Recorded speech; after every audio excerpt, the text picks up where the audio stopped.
Hello, and welcome to the Melon Buffet Podcast. I'm Tara. And I'm Charlie. Hello. And yeah, I think, we don't know what we're doing, but this is either going to be a big double episode or 2 episodes coming out at the same time or something, but life has just been kicking us both in the ass for different reasons. And it's mostly my fault though, because I got a deadline at work last week, so it was my fault. It's not Tara's fault. Not Tara's fault at all. It's my fault. It's my work's fault. There you go. Let's blame work. There you go. Blame the man. It's all the man. We were going to do it yesterday, but it was sunny, and I sat in the garden instead of doing what I was supposed to be doing. So, yeah, it's totally my fault. I wasn't ready yesterday either, so well, that's good because it was the only sunny day. I mean, look, I've got a tan and everything. Look, it's the only sunny day we're going to have because it is awful. Well, it's quite nice now actually, but it was raining not long ago, and that's what it's meant to be for the next. Well, as far as my weather app on my phone goes, till next Wednesday maybe. So, other than that, we're good. You good? Yeah. Same shit, different fucking day, you know? Pubs and stuff opened here today, so I haven't been yet, obviously, because I've been working. But yeah, apparently you can go to pubs and restaurants and stuff now. And I'm going to stop doing that with my pen because you told me off. Less editing work for me. Of course, I have a piece of candy in my mouth right now, which was a bad mistake, but hopefully it doesn't come through too hard, but oh well. Okay.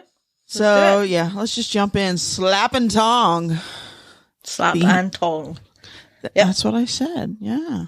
That's the new classic game. Yeah. It's going to be in stores for Christmas. I don't know. You just need a bag of marshmallows, a plinth, and a pair of tongs. Yeah. There's a market. You can sell anything. Well, but coincidentally, the tongs that they use are exactly the same as the ones I've got. And I hate them. They're rubbish. They don't keep a hold of anything. They're so bad. They work for marshmallow snatching. Yeah, we're gonna talk about it later. But I was sitting there going, "No one's gonna catch the marshmallow with the tongs because I can't do anything with ours. They're shit." And I was just so surprised that they managed to do anything. So clearly, I've been picking up the wrong things. I should just be picking up marshmallows. Maybe they're just marshmallow tongs. Maybe that's what they're specially for. They've got no grip. The same colour and everything. They're so shit. I hate them. Anyway, on we go. So, before we even get into the prize test, we have to talk about the brown bar. Chocolate, biscuit, butter, salami, and ganache. What's ganache? Is that like a truffle-y type thing? Yeah, it's like chocolate and cream mixed together to make like that kind of fudgy, truffle-y filling.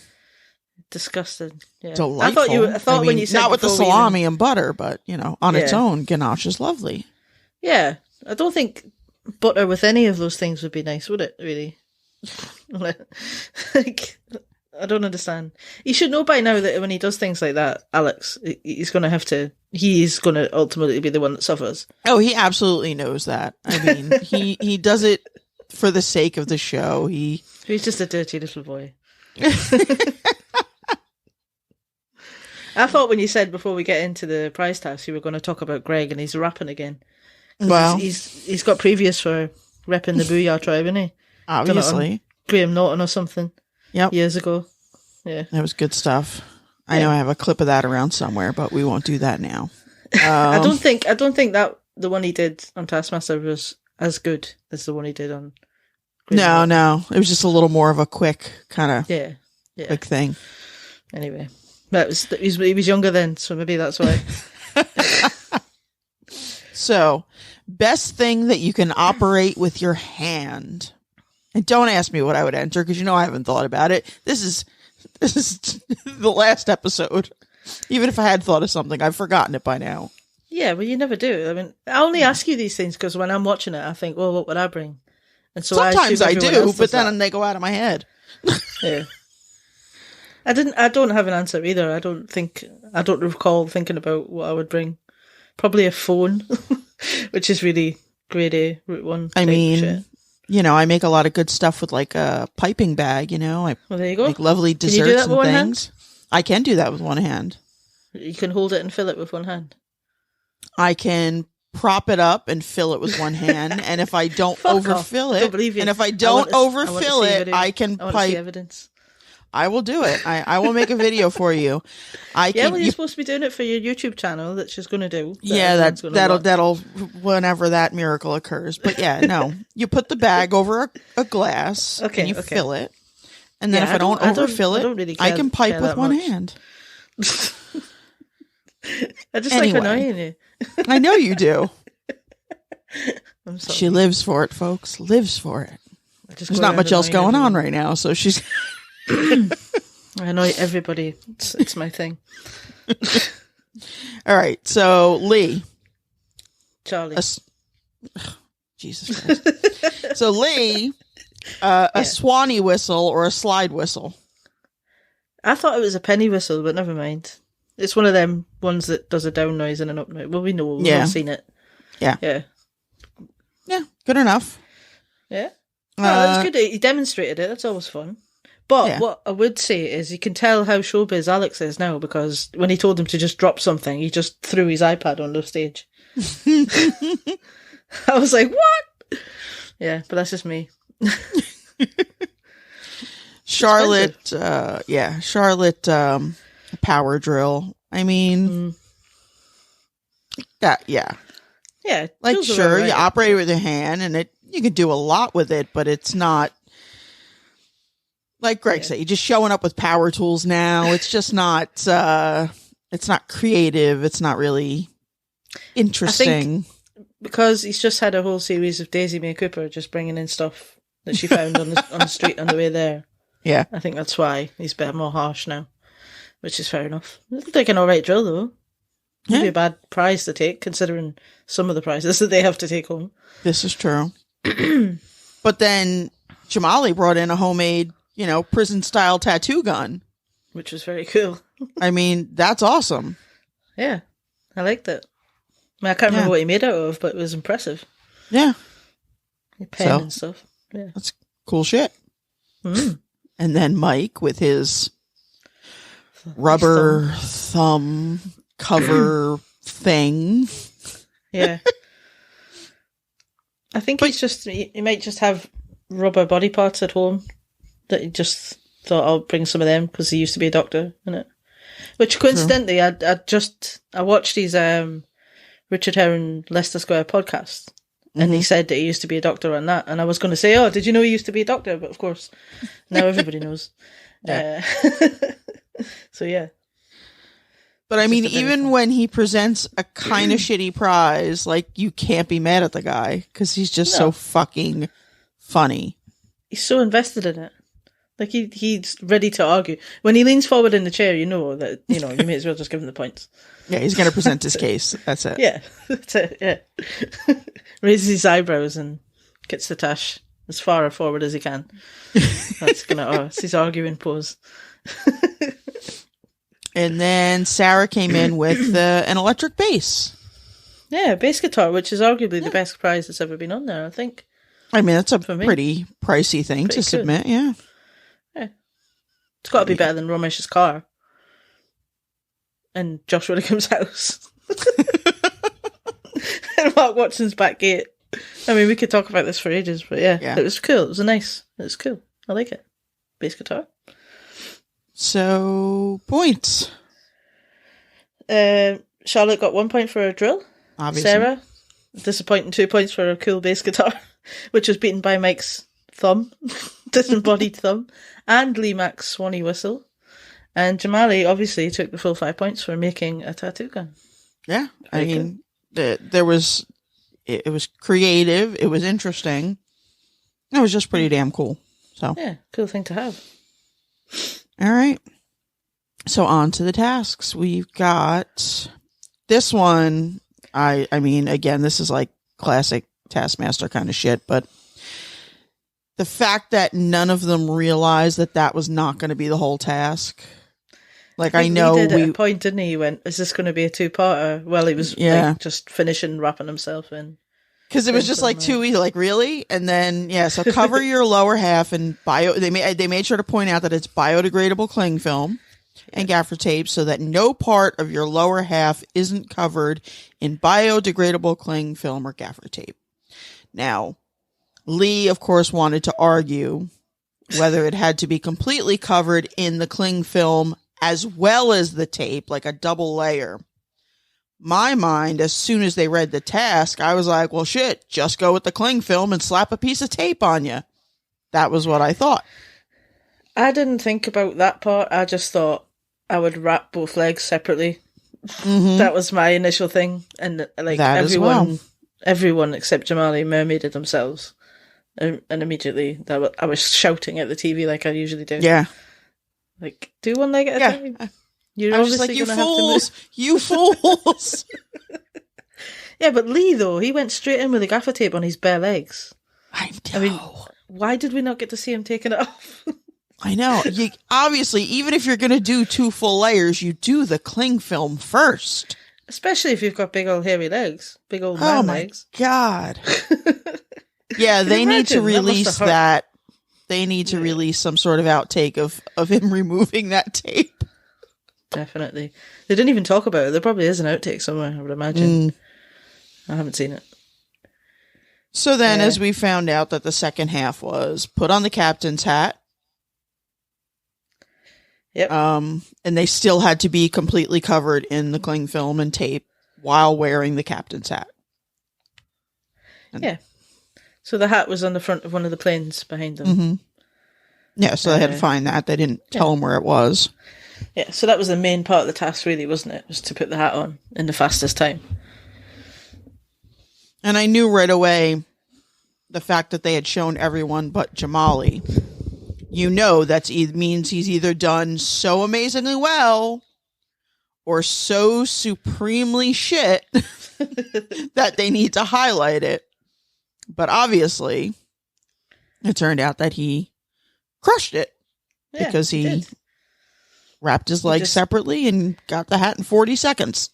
Very casually swaggered over to the hat and put it on. It was a tiny little hat, though. It didn't fit anyone's head. No. Didn't it? It was a kid's hat. Yeah. And I have bird's eye. I have a big fucking melon, so I always have trouble with hats anyway, but Captain Birdseye's kid's hat. Perhaps. I don't know. But just talking. Considering he had his legs wrapped separately and Sarah was wrapped together, she only took 1 second longer. 41 seconds. That's fucking impressive. That's almost like bonus point alone just for doing it almost in the same amount of time as him. She's clearly got experience at being a mermaid. She's got the hair for it. Definitely. Oh my God. Her hair. She could be a grown-up Ariel. That's maybe, is it Ariel? Ariel? Yeah, What's the name of the Little Mermaid? That's what it is.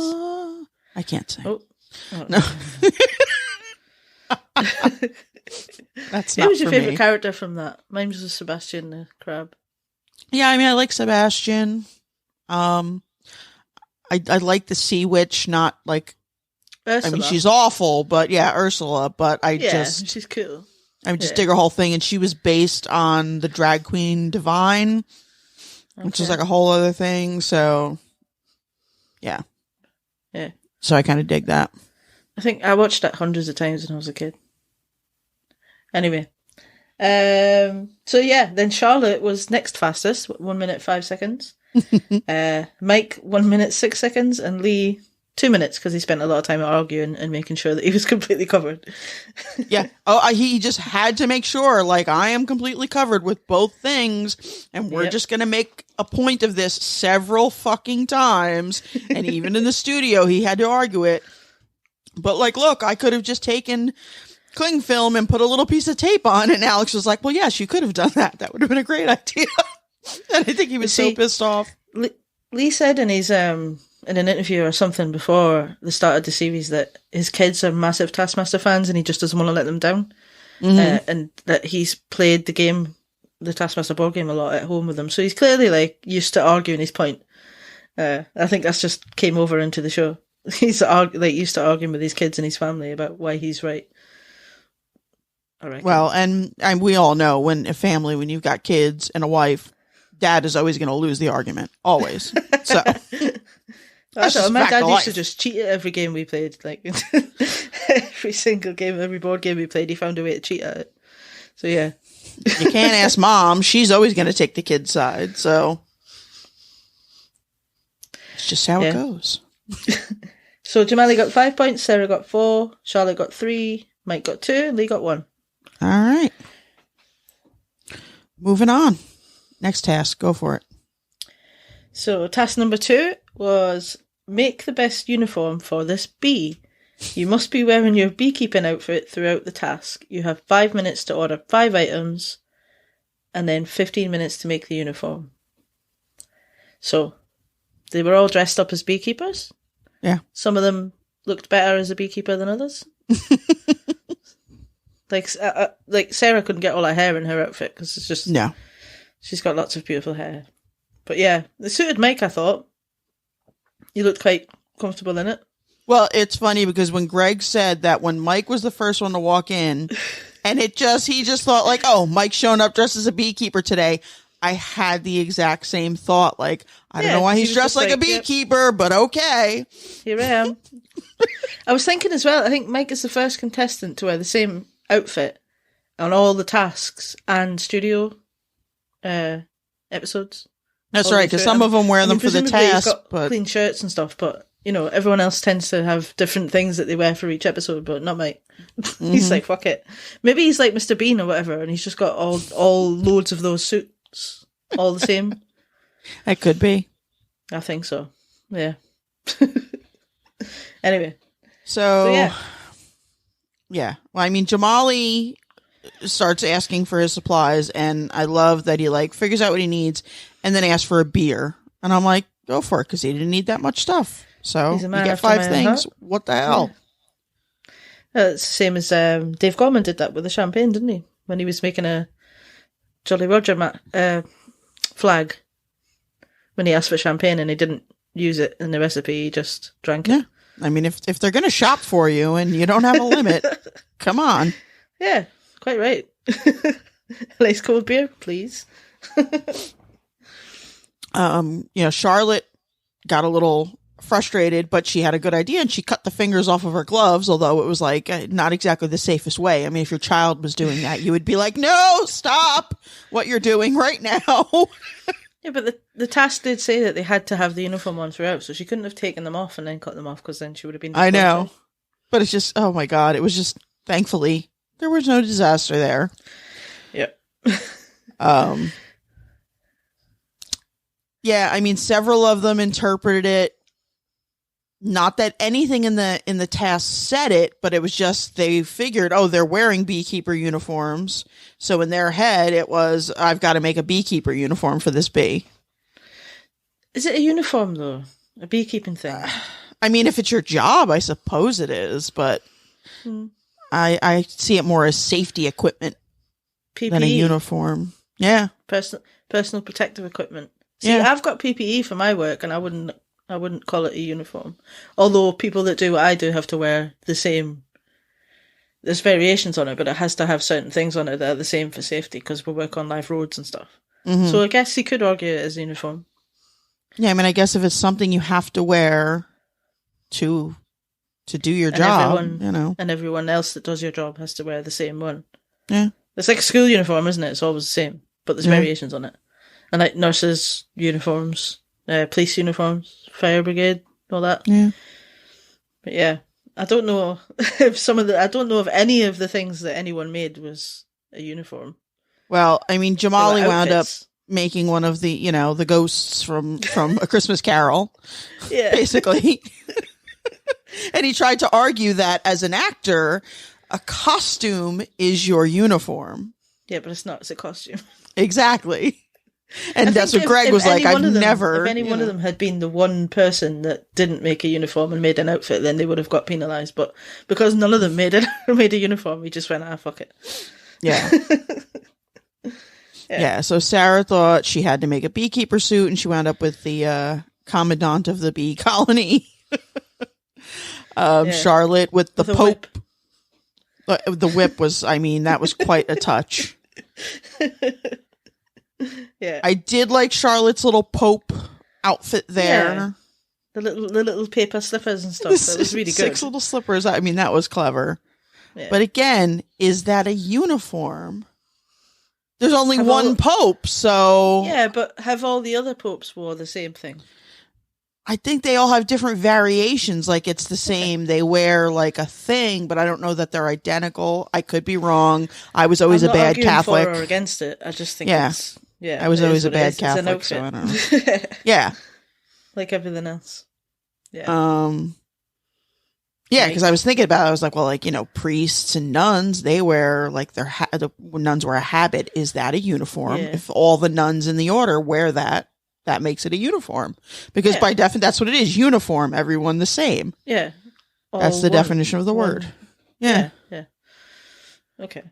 So, but yeah, Mike made a matador? Well, attempted to make a matador. Well, he made a mess. He made a matador that looked like it had been run over by a roller. You know what I mean? Like a street roller. But I think because he made the scene, that made it better. Yeah, I mean, that was pretty clever. He did the little bullfighting ring and had the bull. And well, if he hadn't, you wouldn't know what it was. Like, no. It looked like a bee on a pogo stick with a No, because his sword did not look like a sword. I mean, there was nothing about it. No, no, I didn't think so. It looked like a pneumatic drill. Yeah.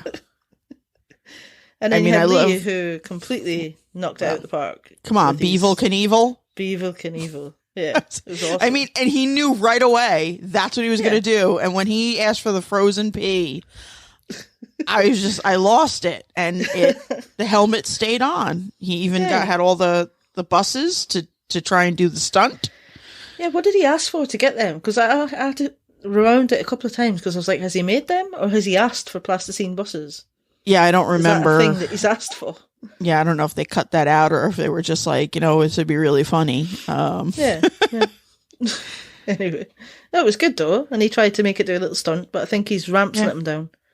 Yeah. Well, and those little wind, pullback vehicles are not really easy to control the direction. No, especially with a daredevil bee on them. So in the end, this was a good effort. Yeah, that was good. But in the end, Jamali got 1 point, Sarah got 2, Mike got 3, Charlotte got 4, and Beevil Knievel for Lee got 5 points. Well deserved. Quite right. All right, so this one was fucking insanity. Holy shit. Arrange the 7 objects in a line on the table in order of how many sides they have. So it was I don't know what my typing is going on here, but it's the left, most sides, and right. Yeah. And you can only touch the objects with your face, which is ridiculous. And anything that falls from the table, anything that fell off the table at any time, you'd be disqualified. You had 10 minutes and you had to put on darkening goggles. Yep. Yeah. I like that they all had slightly different darkness goggles. And again, I think that the darkness goggles suited Mike. I don't know what it is. Like, it just that kind of steampunk, kind of weird. Yeah, he looks like you could drop him into an old car that you have to wind up to start and put some gloves on him and a pair of goggles and he'd look perfectly at home, wouldn't he? I could see him like playing in some like Victorian kind of steampunk movie, like the goofy like professor inventor of all the gadgets. I could like totally see that. He could be driving Chitty Chitty Bang Bang easy and you wouldn't look at that out of place. Yeah. Definitely. So the items. There was like a gelatinous hexagon. Okay. It was an egg. 50p shaped jelly. We've got different ways of explaining things. Yeah, okay. There was an egg, a banana. Yeah, I wrote egg. Yeah. All right. Yeah. A wheel of cheese.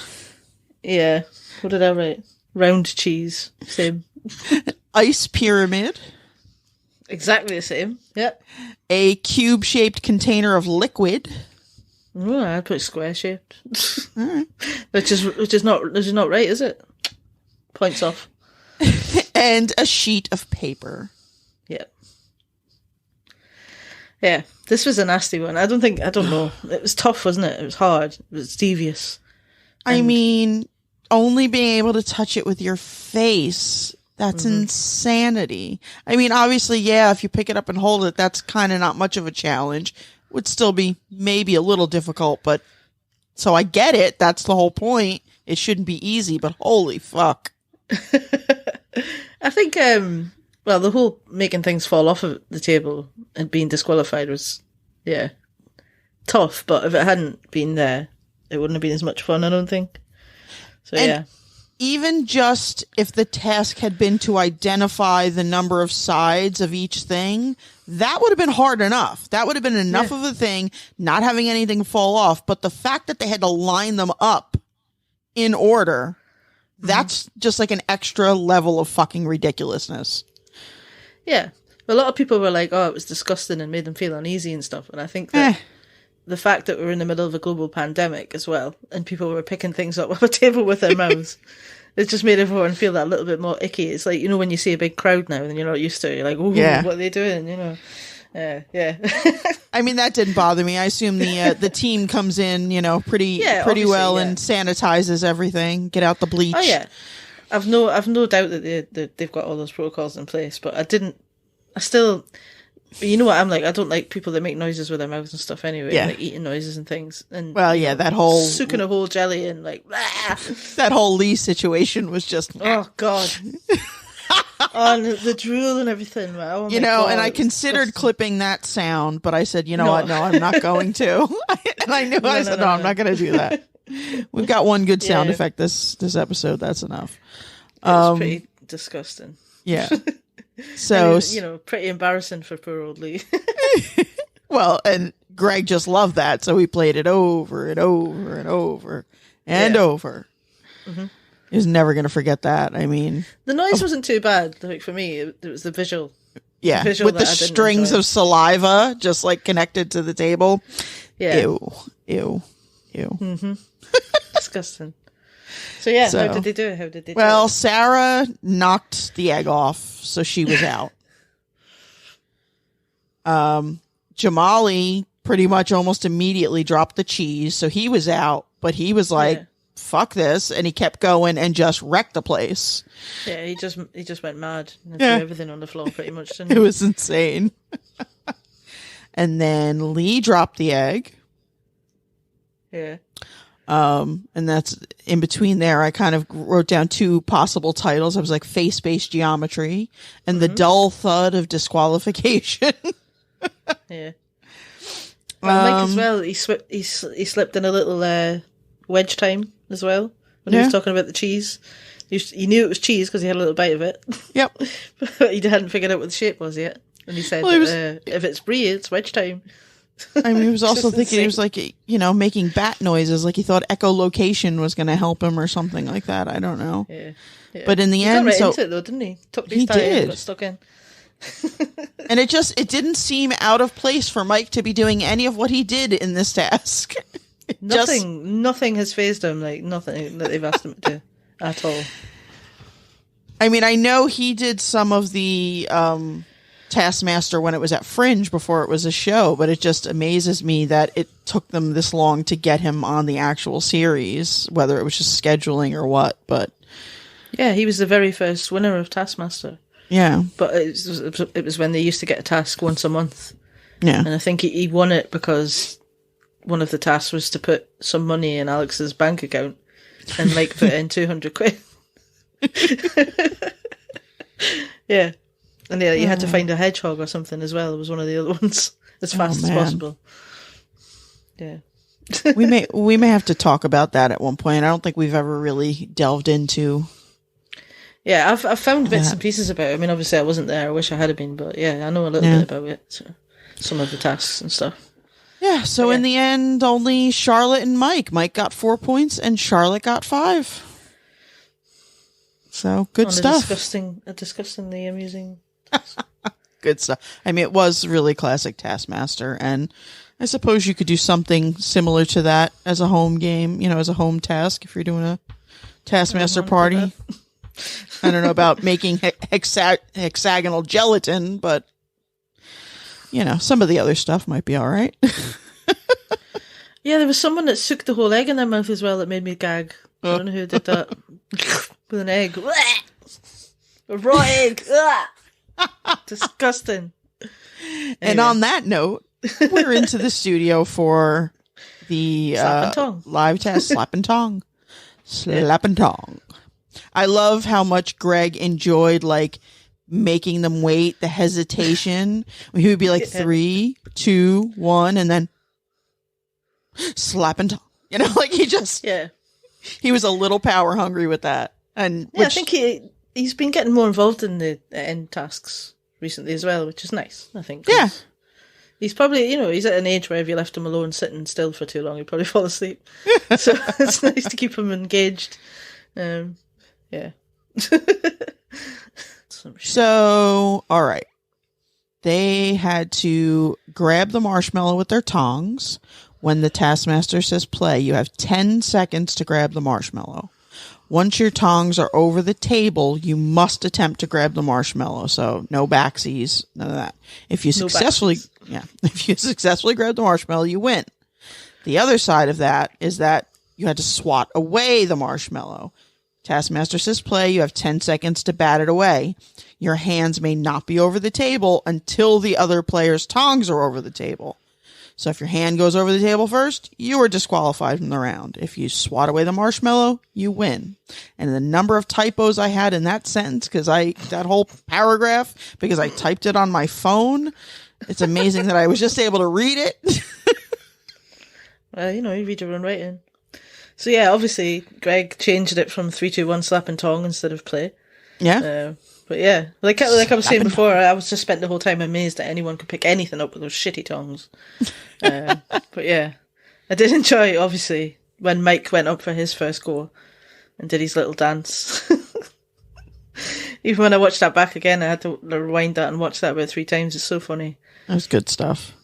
Yeah. So they had 6 rounds. Yep. First one, so we had Sarah, Tong, Lee slapping, and Sarah won. I mean, overall, it was the Tongers that won. Yeah, which amazed me. The only successful swatter was Sarah when she went up against Mike in the 4th round. He tried to be too cool, didn't he? Too nonchalant after his I don't know what you call it, in the 2nd round. Yeah. That weird little dance that he did.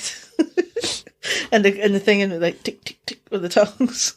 But yeah, I mean, even when Charlotte won in the last round, I just don't think he was ready for it. He was just, he didn't expect her to go, and she went.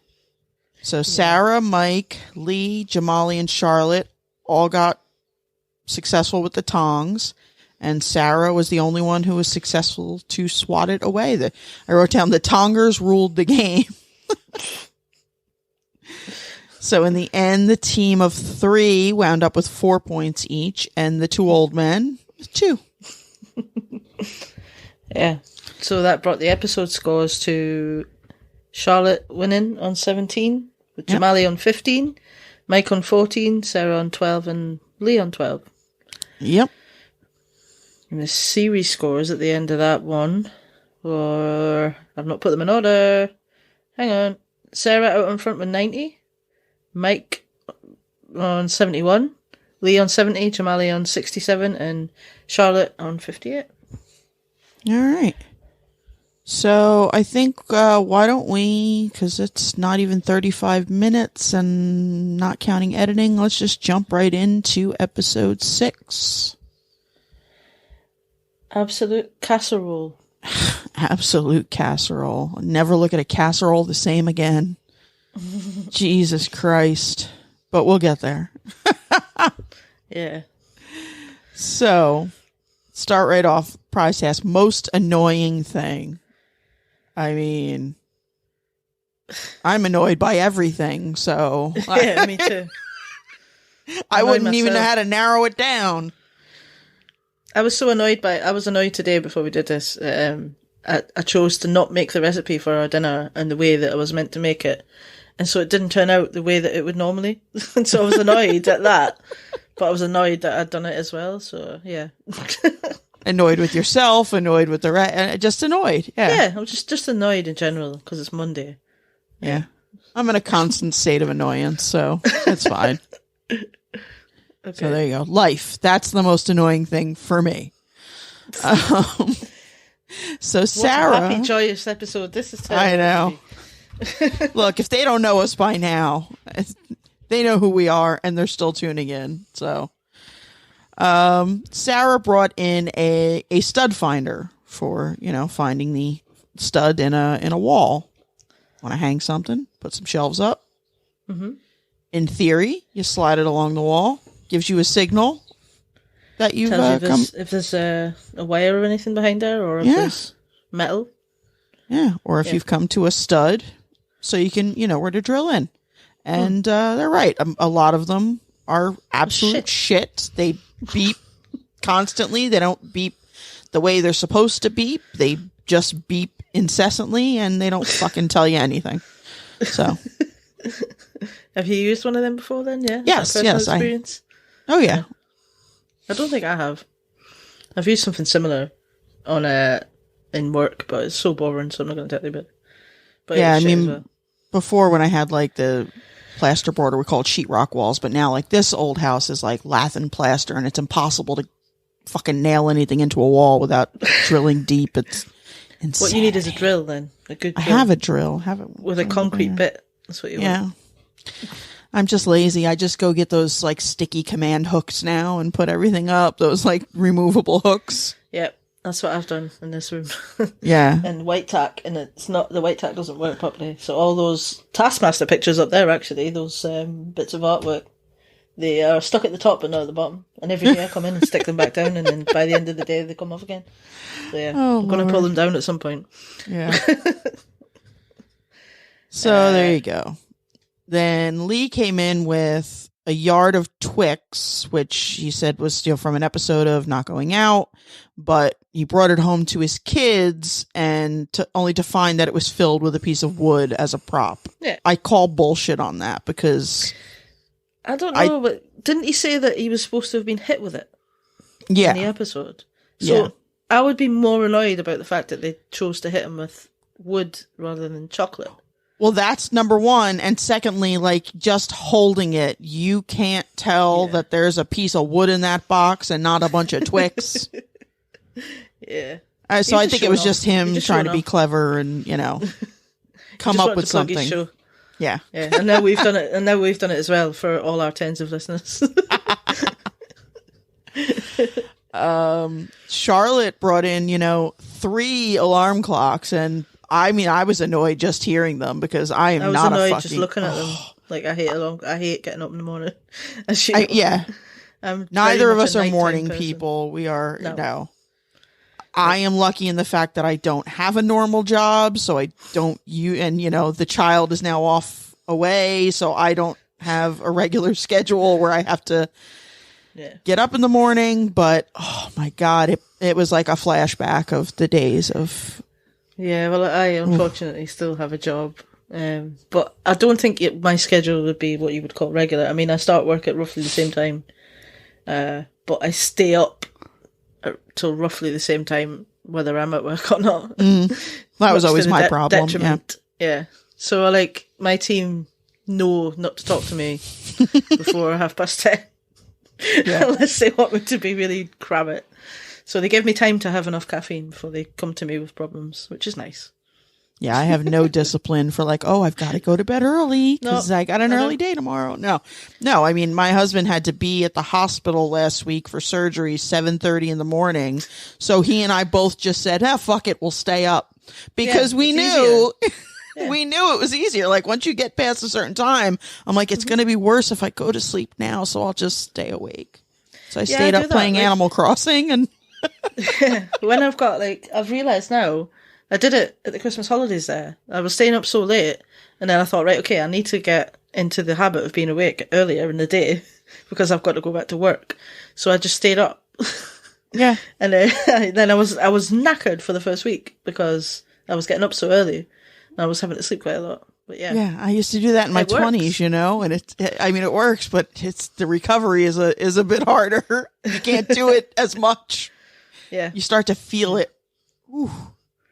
So yeah, alarm clock collection. Very annoying for me. Very fucking annoying. Jamali brought in some kids' face paint. And that instantly set off a reaction in Greg. But he wanted because Jamali. He hates anything to do with youth. Yeah. I don't blame him. Fuck those kids and their shit. Yeah. And for him, it was like, is it because of children? You don't want them to have any kind of enjoyment.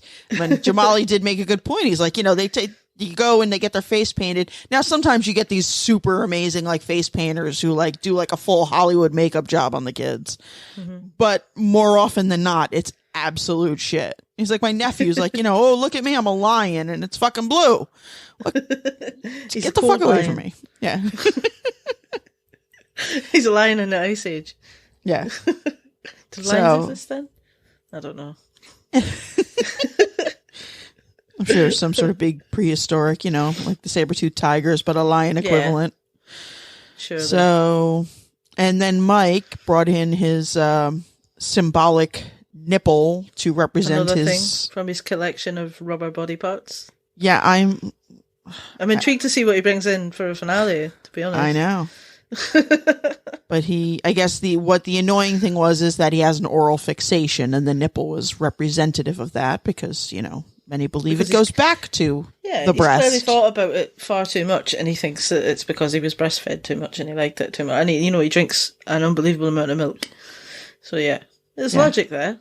Yeah. Well, and being a doctor, I'm sure he had to take plenty of psychology courses to get through. So yeah. So points.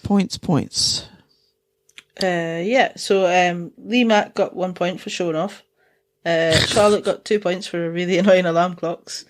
Mike got 3 points for his nipple. Sarah got 4 for a stud finder. And Jamali, because he found a kindred spirit there in Greg, got 5 points for the face paints. Absolutely. All right. So, moving on to the house. Yeah, well, before the first task, they announced the secret one-person task, didn't they? Well, for Mike. Which was in the plane initially. So yeah, the bonus task was fart. Fartist wins. Your time starts now. Yep. And it was one of those classic, we'll just give this task to Mike and not to anyone else. Well, and he is the perfect one to do that too. And just seeing all the contorted positions he put himself into trying to make it happen. Brewing positions, he called it. But he's right. If himself upside down and if you're not a naturally gassy person, needs some prep. You need to eat a few things. What I was going to say, there's not such a thing as a naturally gassy person, is there? It depends on what you eat. Well, I think some people, like if they it's indicative of a medical problem, but I think some people maybe are more, produce more gas than others. This is quite an episode, but yeah, so maybe. They might need to see a gastroenterologist, but I think some people are definitely gassier than others. It's definitely it's well, you've seen Greg's stand-up where he talks about the fart. Yes. Oh, yes. Single puff, single clap fart. And he said that he ate just meat and cheese for a couple of days and he was farting more often than he wasn't farting. I mean, obviously that's, if you eat a lot of protein. Yeah, certain foods just absolutely trigger it. Yeah, definitely. But yeah, so we've talked about this for quite a while. I know. But yeah, so anyway, we'll come back to this. What I was concerned about was whether, if I was Mike, I would have asked for an extra microphone to make sure. Sure, because, some of those quiet ones get by. Yeah, because what if it was silent? You'd be devastated. Like, I noticed that you had a girdle on, but I thought maybe that's what that was for. Maybe there was a little microphone in there pointing down in the general area that needed to be.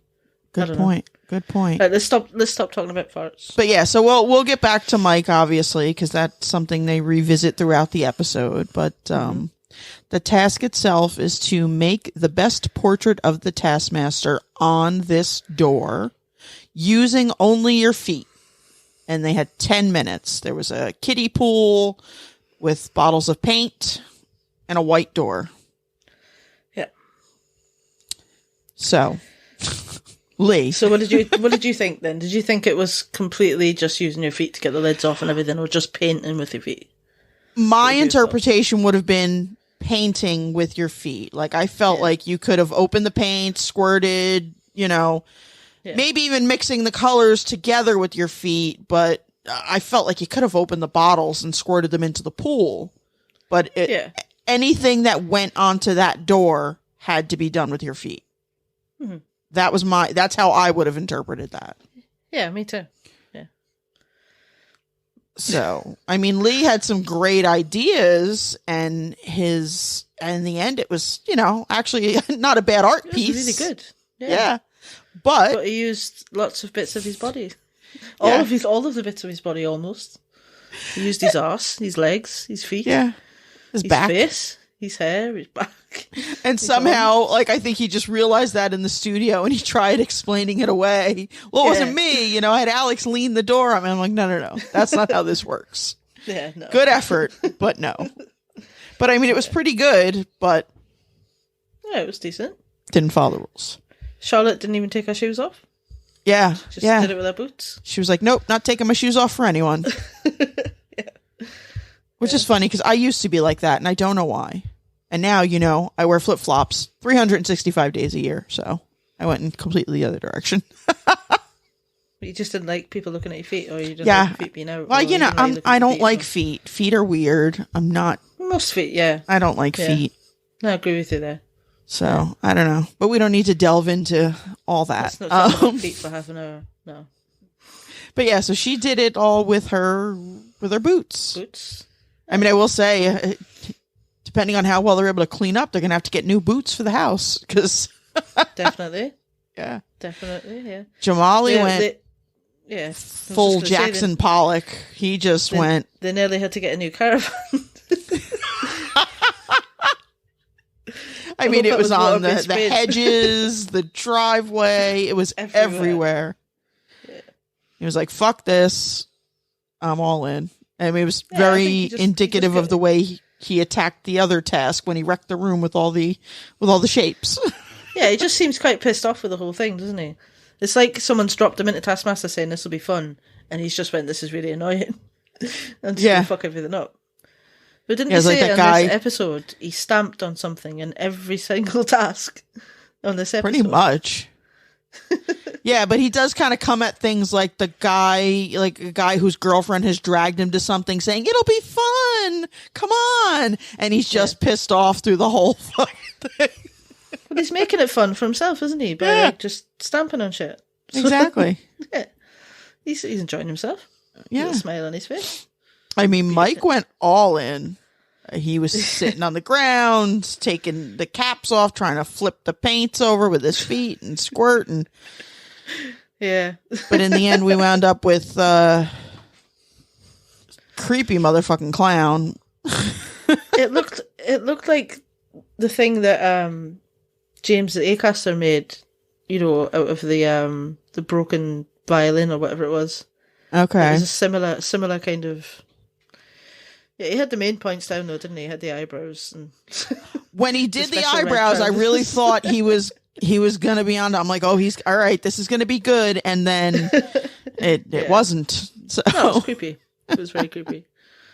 Yeah. Sarah. Jamali just made a big mess and then blamed it on art.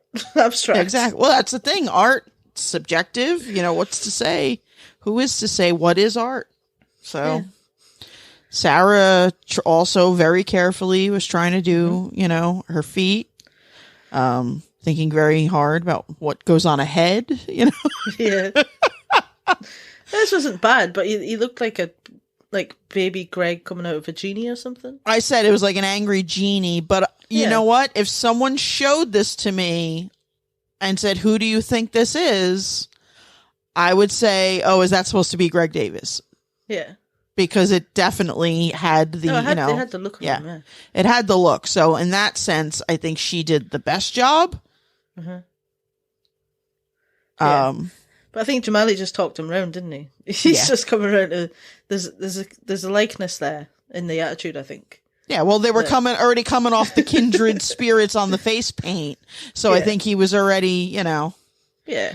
He's getting fond of him, I think. Yeah. They're building a bromance or something. I don't know. So in the end, he'll be sitting on his knee soon. Yeah. Oh, that would be interesting. That'd be a sight. But yeah, so in the end, Jamali got the 5 points for his abstract masterpiece, and 4 to Sarah for her angry baby genie. 3 to Charlotte, 2 to Mike, and obviously Lee got 1, which he was lucky to get since he didn't really follow the rules of the task. He added insult to injury as well by making a big belly at the end. He was like, oh, wait a minute. Here we go. With his hand. Yeah. Yeah, but no, it was a good painting. Yeah. Okay. Moving on. Let's task go. 2. It was a team task. All right. So it was vandalize this wall. Most creative vandalism wins. You have 20 minutes. Time starts now. So yeah, there was a fake wall in the garden, and they gave him paint again. And again, Jamali stamped on some stuff. But yeah, there was 2 very different approaches to how they were going to vandalize stuff. So what do you think of when you think of vandalism? It's just like ruining stuff and painting and what have you. Well, and that's the whole thing is the task was creative vandalism. So that is more like graffiti. Yeah. Whereas vandalism could be anything, wrecking the joint, which is where, burning it. Yeah, burning it down. So the teams kind of they diverged there, and they each went to one side of that. But when they started, it would have been team fun, of 3 started to peel the wallpaper off, I thought, they're gonna make something with the torn. Like they're going to make a shape or whatever with the torn off pieces, which I think would have been really cool, but I mean, they didn't have long, I suppose. But then they just lost their mind and went a bit feral, didn't they? Yeah, which I get, because you start wrecking shit. I mean, it could be kind of fun because no consequences and you get to wreck the joint. Come on. Yeah, yeah. There's a thing called a rage room here in Glasgow. Have you got them over there? Yes, I really want to go to one. But the more money you pay, the more expensive shit they put in the room for you to smash. It's just opened back up, so I think they'll be doing good business at the minute. Yeah. Yeah, it sounds it's a bit like that. I could go for that. Definitely. Keep your escape rooms. Give me the rage room. So yeah, in the end, the team of 3 just fucking wrecked the joint. I mean, it was cool, but there was really no creativity not really about the end product. The 2 old men went a bit Banksy. Yeah. They vandalized Street Alex. Tough. Street tough. Street tough. Like, it was even the way it was written as well was like a little child had written it. It's like balloon writing almost. It was like I'm a street tough. I'm so tough. Yeah, but the balloon girl thing that they did was good. Yeah, they had a good idea. Was putting Alex, in some gear and trying to use him as a stencil. Yeah. My initial thought on what I would have done, and I think you might agree with me, you might not, but I would have just drawn a massive cock and balls. Yeah, I mean, I was thinking I would probably do something absolutely lewd or swear words, or like a Kojo or whatever his name, the little guy with the big nose peeping over the wall. Mm-hmm. They've done some of that classic shit. Yeah, and like young Taskmaster crew or whatever, gang signs and stuff. Maybe not that creative. But if you came up against the other team just wrecking the joint, you probably still would have won. So yeah, as long as I drew it properly. Yeah. So the team of 3 got 1 point, and the 2 old men got 5 each. Yeah. All right. So next task. This one was fucking hilarious. Identify the contents of the battered items in this fish and chips order. You may lick and sniff all of the items. You may bite into 2. You may squeeze 1 between your elbows. And you may really stamp on 1. You may look at 1 through a magnifying glass. And you may put 1 in a glass of water. Most correctly identified items wins. You have 10 minutes. Yep. Well, I don't know what I don't know what the fascination is with putting stuff on your gob in this series. I mean, this was quite an episode for it, especially. But Yeah. so they had grape, a boiled egg, a wallet, kiwi fruit, battered batter, and an apple and blackberry pie. Yeah. So, I mean, I didn't write down what everyone did.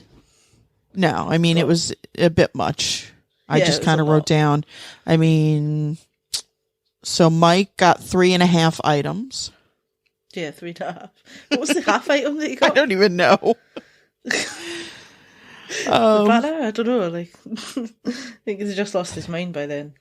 Sarah got 5. She licked that one very aggressively. So much. Hey, She was smart to turn away from the camera, though, because, you know, a woman licking anything aggressively on the internet is going to become a GIF, and then that's the end of that, you know? Yeah, well, like Lee licking that jelly and slobbering everywhere. I mean, it's not going to end well, is it? I mean, it's in a different way, I guess, but yeah.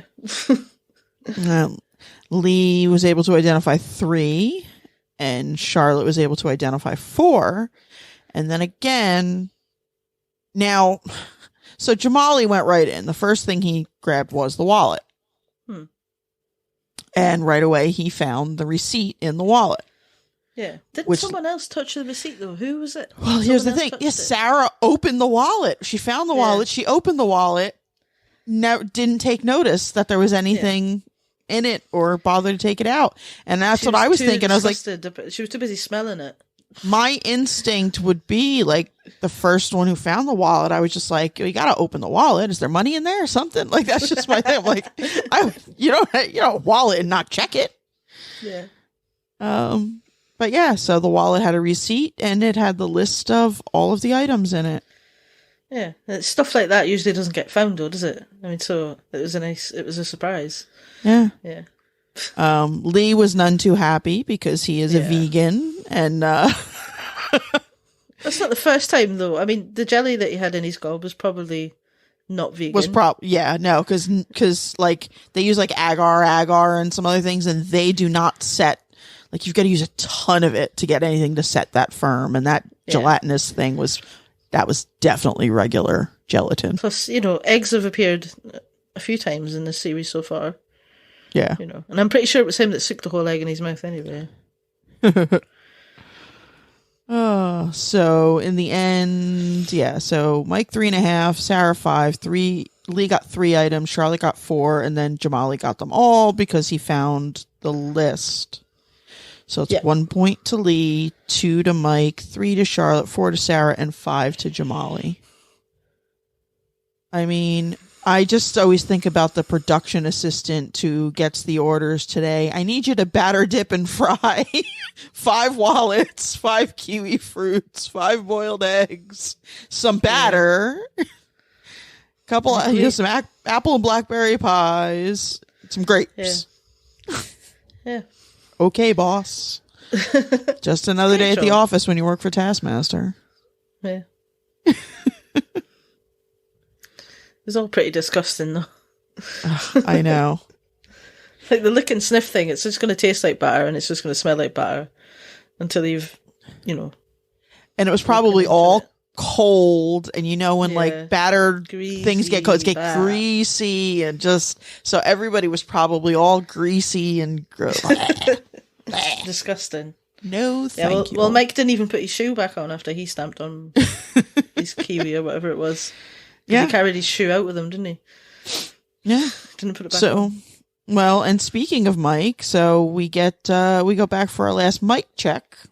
Yeah, Mike check, farty party, and I mean, I have the whole little exchange here, or I have just the sound effect. Which would you prefer? The whole thing, and then the sound effect as well. Okay, so let's play this. Nothing else you able to do at this stage? Well, maybe if I have a moment, it could be that something happens. I mean, it must be possible, right? What changed? It was some real effort.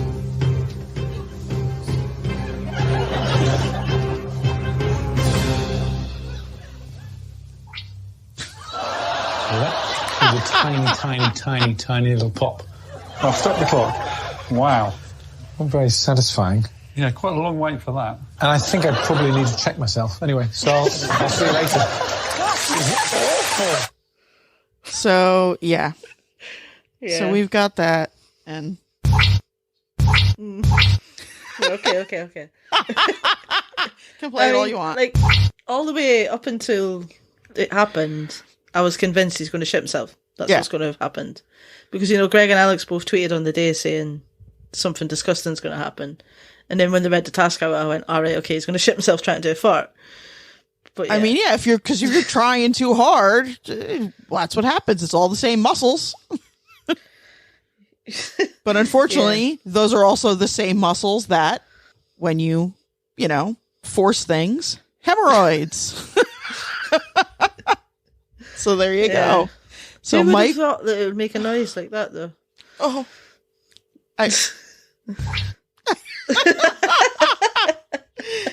it's like an awful little squelch. Like, I don't even know how else to describe it. I don't know. Obviously, I've watched the episode a couple of times, but this is the first time I've heard it through headphones. Well, yes.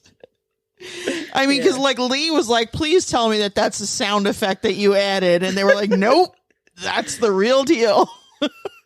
Yeah, I mean, the whole thing, though, the little Wozniak kind of wiggle that he did to get it out as well. And then the whoop, a look of surprise on his face. Oh, Lord. Yeah. I mean, it must have hurt as well. I would imagine so. I've never, thankfully, knock wood, but I can't imagine it was a pleasant feeling. No. So he gets... There'll be people all over the country, though, that every time now they feel one coming, they'll do that little... that little move. So in the end, Mike gets 1 bonus point for expelling a hemorrhoid. 1 grape, 1 point. Sweet But man, mother. I mean, Josh Widdicombe got Greg's name tattooed on his foot, but yeah, I mean, arguably that is just as much dedication, because he could have really shot himself, and I don't know which would have been worse, to be honest. I mean, he tweeted on the day, didn't he, and that he's still suffering. Well, yeah, I mean, unless you have surgery to have it removed. I know next to nothing about hemorrhoids. Like, I didn't realise, like, I had a whole conversation with my husband about it. I was like, how does that happen? Yeah, it's basically an inflamed vein in your... He didn't make it happen by straining, but it must have already been on its way. He just made it come outside. I was like, oh my God, okay. Oh man. Yeah. Awful. I don't know much about them, and I've Googled a lot of things for this podcast, but I have not Googled that. Well, just stay innocent and hope that you never suffer. Thankfully, I have not either, but I don't know. I'm getting old, so who the hell knows? I thought it was a guy thing, but apparently if you're pregnant, you get them done. Oh, yeah. I mean, thankfully, I did not during my pregnancy, but they're quite often. Yeah. Yeah. I don't know. I mean, the reactions of the men in the studio would suggest that they've all had some sort of personal experience with it. Because Sarah thought it was hilarious. I mean, my reaction was the same as hers. I was just pissing myself laughing. You have to take that off of that. The squelch. It's a squelch. Oh, that's the only way to describe that sound, is a squelch. Poor Mike. I don't know. All right, so let's move on to the live task. I can't stop. Yeah, I didn't even understand this at the time because I was too busy thinking about what had just happened. But yeah, it was you were tie stunned. the very ends of the string to the arms of the glasses, then put the glasses on. Fastest wins. Okay. The string and the glasses were inside a padlock toolbox. Yes. Yeah. So, and then the taskmaster was giving out clues on the combination on the lock. Now, I got it on the first clue. I didn't. I got it on the year Greg was born. The year Greg was born, okay. Yeah, what was the first clue? I can't remember. It was Roman numerals from 1968. No, it was too fast and I was still reeling from the squelch. So it was like 3 a.m. when I watched it, so I was not going to do the math in my head. to make sure I was correct. But then I did also know it when they talked about Planet of the Apes, because that is one of my favorite movies. So, and I didn't then realize obviously it was that old. I thought it was like, well, I'm saying that old. It's not ancient, you know, still a young Taskmaster-ish. But I don't know why I care. Like, it's not that it's not that he's going to listen and no one's going to tell him that I said that 52 was old. But yeah, so 1968 was the combination for the toolbox.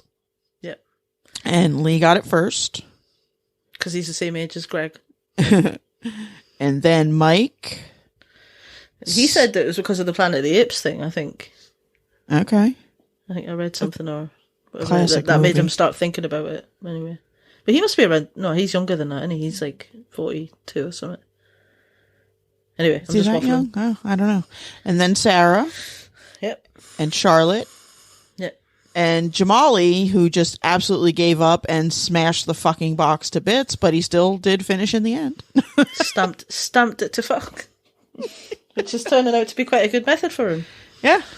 It's paying off. Because him and Mike were drawn for first place on 17 points. Sarah on 16, Lee on 13, and Charlotte on 11. So then they had a tie-break task.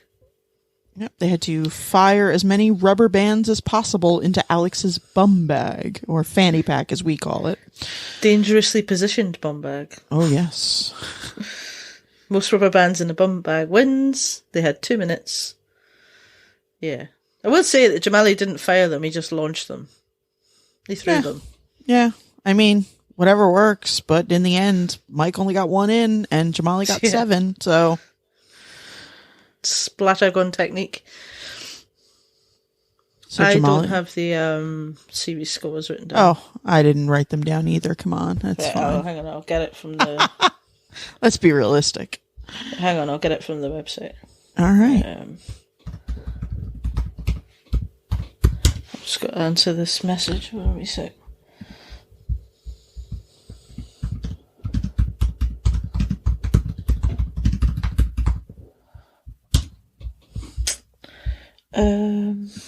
So current leaderboard. So we've got Sarah out in the front. Oh God, start again. Current series leaderboard then. We've got Sarah out in front on 106, then Mike on 88, Jamali on 84, Lee on 83, and Charlotte on 69. I mean, those 3 in the middle are tight, but Sarah's got a nice lead. Healthy lead. I mean, and Charlotte, bless her heart, but yeah. Yeah. There's always one, though, he decides at the outset that he's just going to bully. And it just so happens to be poor little Charlotte. Yeah. So, I have no news because just didn't bother. Yeah, we do. I'm sure we do. I mean, I'm sure we do, but I don't have anything written down. 12 screenings today. Yeah. So you can apply for tickets for this. I think that's different from all the other ones, where you would just get a ticket and then maybe not get in. But now it's like you have to apply for them, and they randomly choose who's getting to go. Mm-hmm. So they're going to be done in a cinema, like the last couple as well. I'm sure there was something else that I sent you, but God knows, it was 2 weeks ago. I know. Anyway, moving on. So we will just move on to Melon Buffet Master. We got a few people playing catch up, as we are. So these are our people. They get us. So we're going to score them on the fly. This is kind of how we do it now. We just gather all the tasks and score them right here as we record. So yeah. Fiona has put in 1 task that I found. If I missed something else, let me know. For the crazy thing. Said, here is my crazy thing. Pockets in women's clothing. What is up with denying us the same space as men with their man-spready pockets everywhere, and we hardly get any? I present my actual submission below, a rare example of a dress with pockets. And she's fucking right. Because even when we get pockets, they're like these tiny little pockets you can't fit anything in. And my phone's always popping out.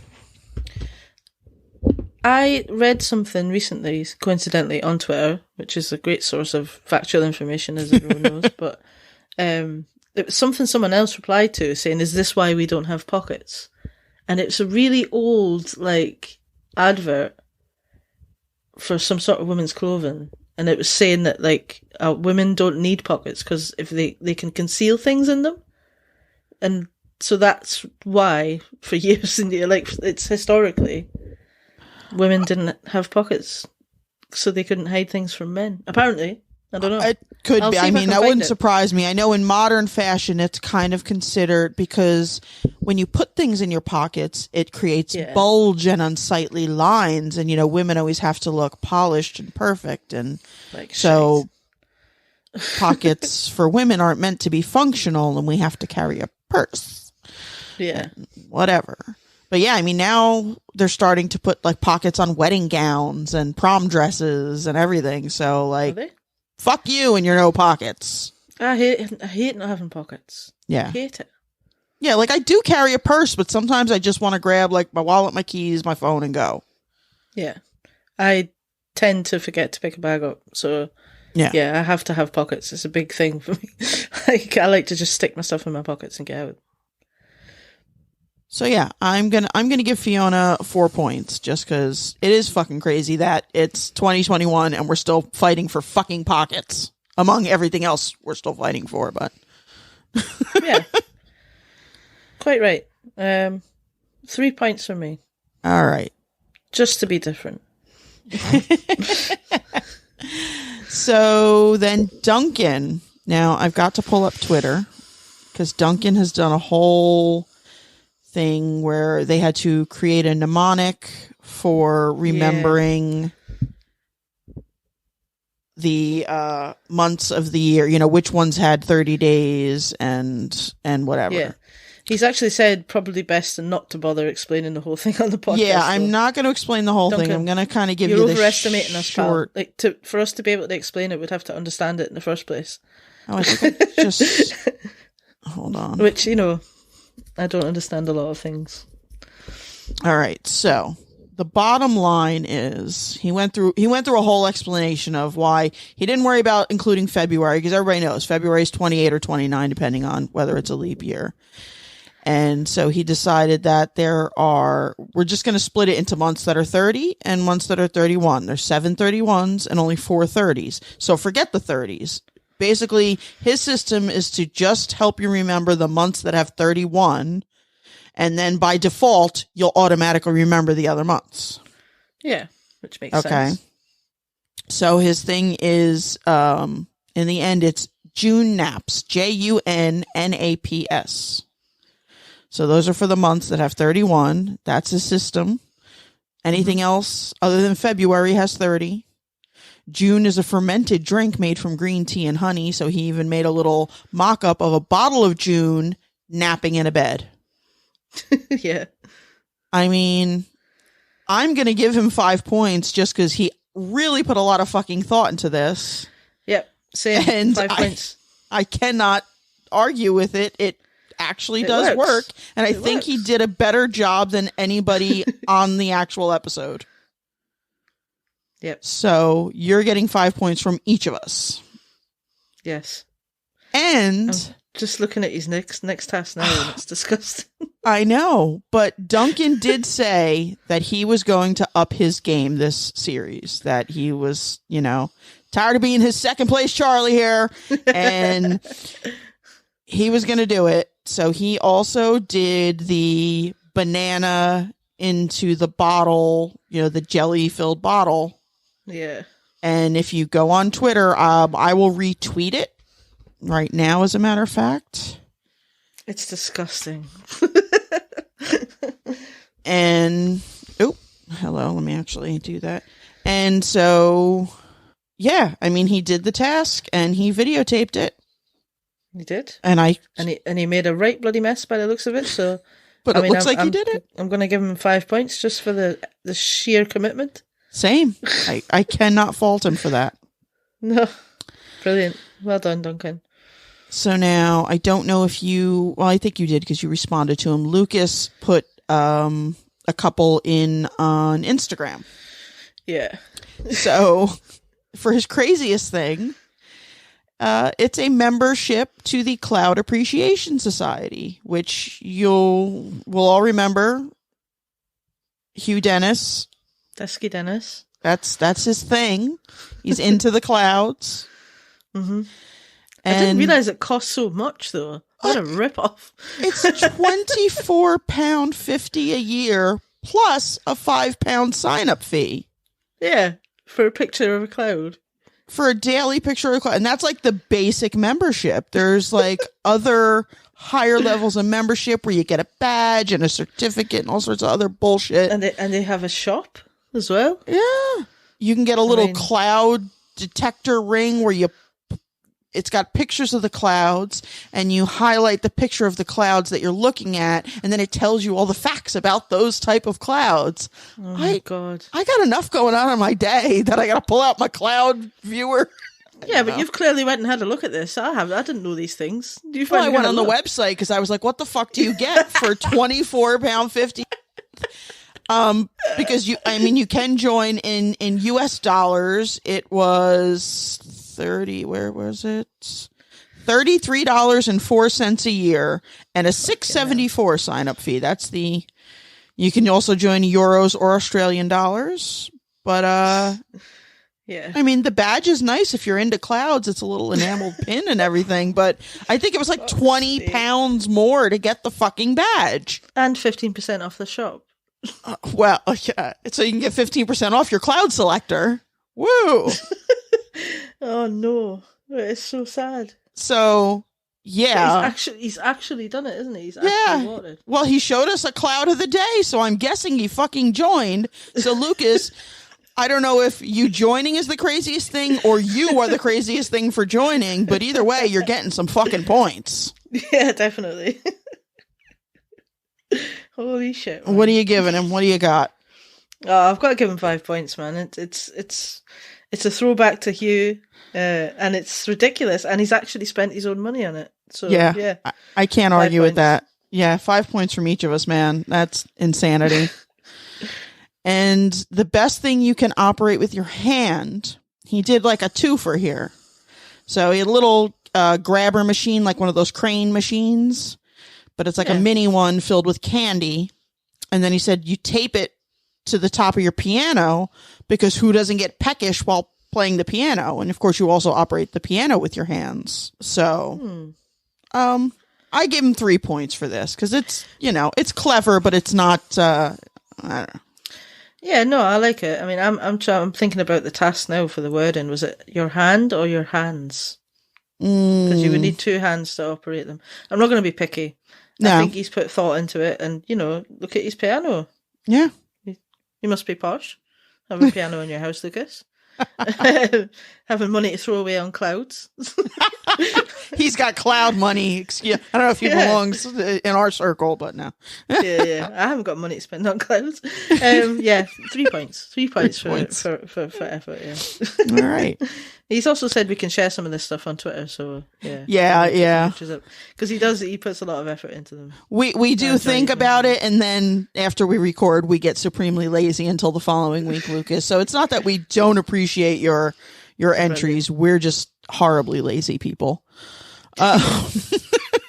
And then Sarah sent us in some email entries. So best drinking vessel. She sent in a fun, like a jar mug for her 21st birthday. It's got a 21 on it. It's all polka dots and glittery, which I guess all of her friends would have signed when they all got together to celebrate for her 21st birthday.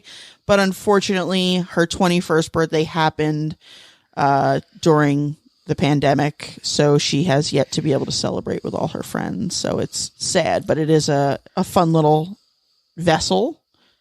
Yeah. I remember turning 21 many years ago. Well, yeah, my 21st birthday was actually pretty boring, but my daughter will be 21 this year, so that's weird for me. So I was going to give her 3 points. I was going to give her 3 points, but then I was like, I'm going to give her 4 just because her birthday, her 21st birthday happened in lockdown, and that's Sad. Yeah, it is sad. And you're softer than me, so I'm sticking with my 3. All right. But yeah, have a drink on us, definitely. Fill that with vodka. Get it down your neck. And then she gave us the craziest thing. And I'm going to tell you right now, we're going to need to hear more of this story. Because I don't even understand what the fuck is happening. We need some more information. Like how, where was this thing? Why? I'm going to read exactly what she said. I would bring in the human pelvis I was accused of stealing years ago, but I never actually have seen it. It would be the craziest thing I had actually found because no one has seen it in years.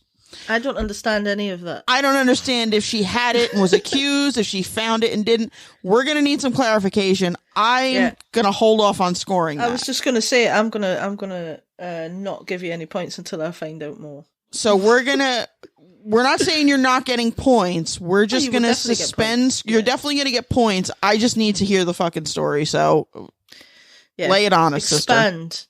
Give us the details. We won't read them all out if you don't want us to, but we need to know. Yeah, exactly. We'll say like, all right, Sarah's giving us the story and it's something we cannot divulge, but then you'll get your points. But either way, we need to know more because there's you don't just get accused of stealing a pelvis for no reason. Yeah.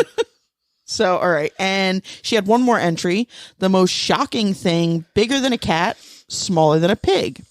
She said she struggled with this one. So she took a little bit of a different approach and she Googled animals that fit within those size parameters and found the capybara, which she thinks satisfies it because there are some shocking facts about it that make them shocking animals.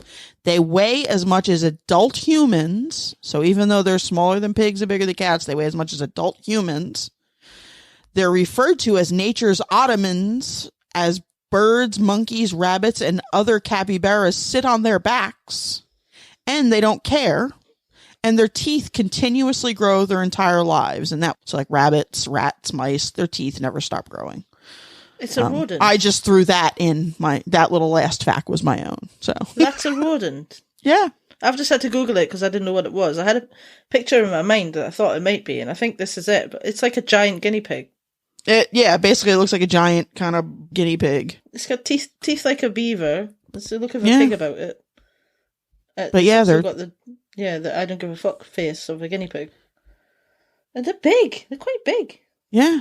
There's a picture here with one with some monkeys on it. Oh, but the little babies are so cute.